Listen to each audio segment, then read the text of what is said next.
We're at the vet. If you want to join, I don't know how much we're going to get done. Mr. Maui's coming in for a weigh for his flea medication. Maya's got a couple things she's got to get updated. And she loves the vet.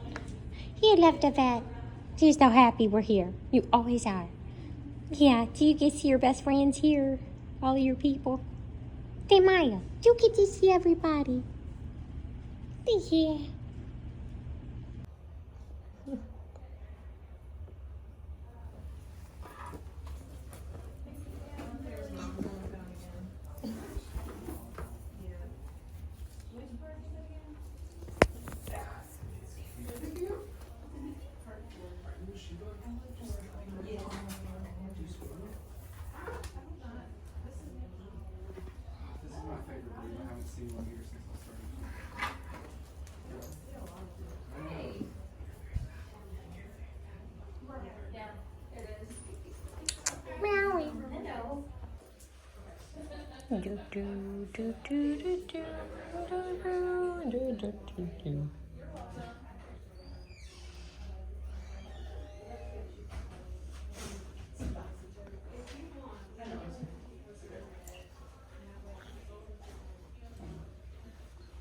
Okay, so one Verbecto dose for her would be like 89, but it lasts for 3 months. Yep, that's fine.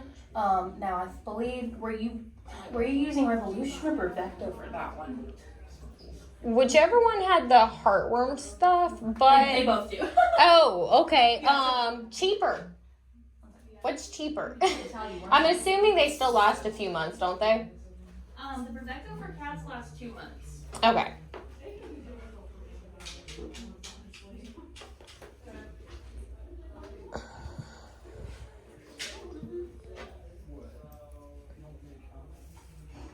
Meow meow.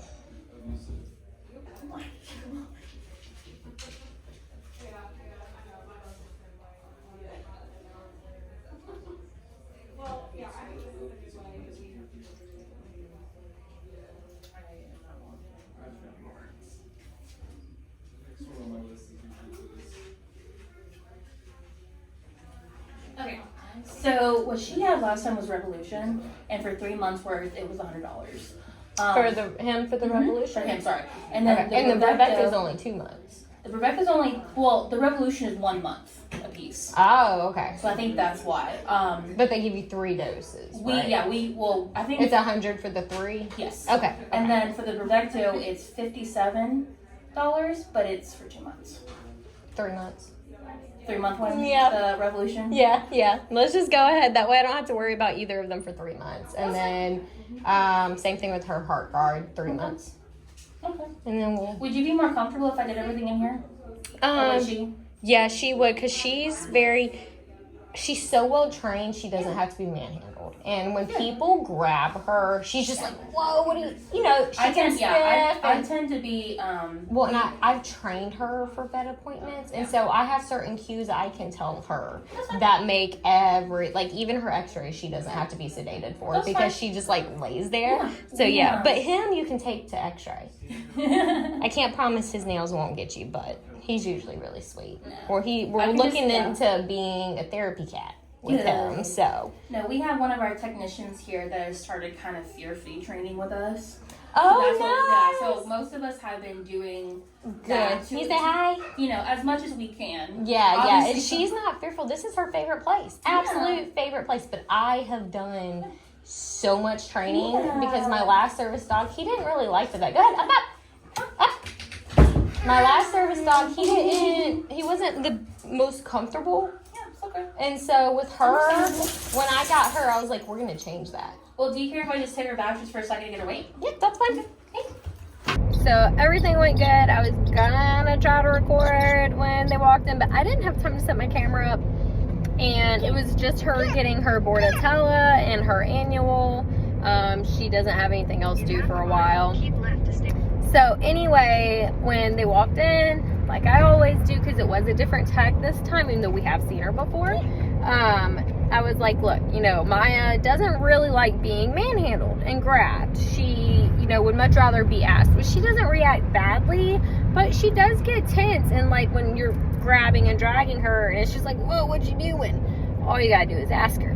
And so anyway, I got to show them for really the first time, because usually it's just me and the techs in the room, and it was the first time our actual vet really got to see it.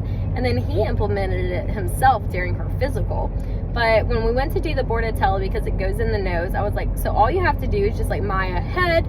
She puts her head in your hand, and I was like, you know, she's not going to hold her head there, but she's giving you that consent of, okay, yes, here's my head, do what you want. I was like, and once she has given me her head, I can move her head however I want. And it's just a way for her to understand that this is what we're doing next. And so we gave her Bordetella. She didn't care. She's a perfect princess. And then our vet went to actually do her physical, and I loved seeing this because he said, Maya, head. And she put her head in his hand, and so then he grabbed, you know, like he's supposed to, and he was able to like look at her ears, look at her eyes, look at her nose, look at her mouth, and she just did beautifully.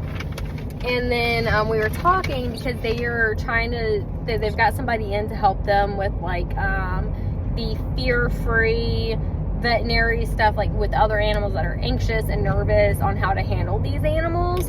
And I ended up taking all of my gear off, and I was like, well, this is where we've gotten her. And I showed, you need help? I showed where, here, hand me tablet. I showed them where she is able to lay on her back for her x-rays, and I had them, here buddy. So anyway, the vet got to do all of that, and we were able to put her on her back, and I was able to show them like how I've been able to do all the training for her to have x-rays without being sedated. Of course, unless she's injured in fighting. And the other technician, she was down on the floor with me. I got Maya on her back, and I grabbed her front legs. I was like, if you want to grab her back legs like you're doing an x-ray. And we did. We rolled her all the way over and back. Maya doesn't fight it. She just lays there. She's like, cool. What's up? What's next? I don't care. And our vet was like, oh my God, I wish everybody would do that. Because usually when we go in, they get to see a little bit here and a little bit there. And our vet was telling me, he's like, you should write a book or maybe even start a YouTube channel.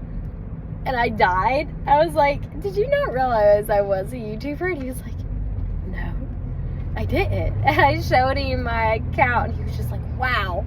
And I'm like, yep, that's kind of what I do. I try to show people from any sorts of dog training to like just service dogs and disability stuff. And he thought that was so cool. That was really fun.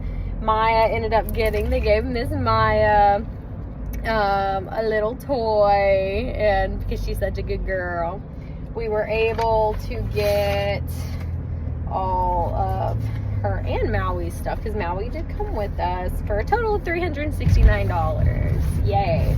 Maui got his Revolution, a 3-month supply. Maya had her physical, annual, and her Bordetella.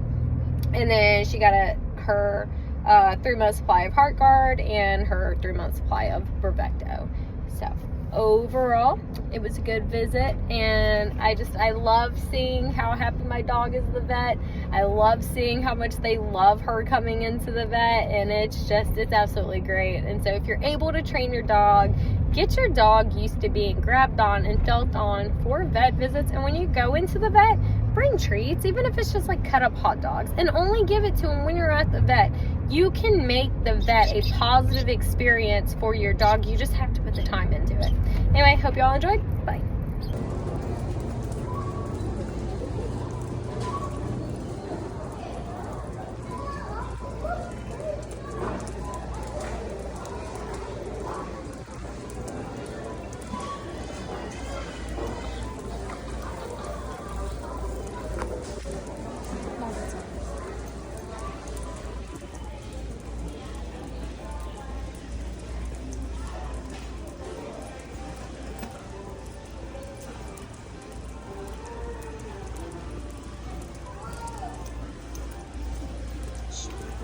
Slow.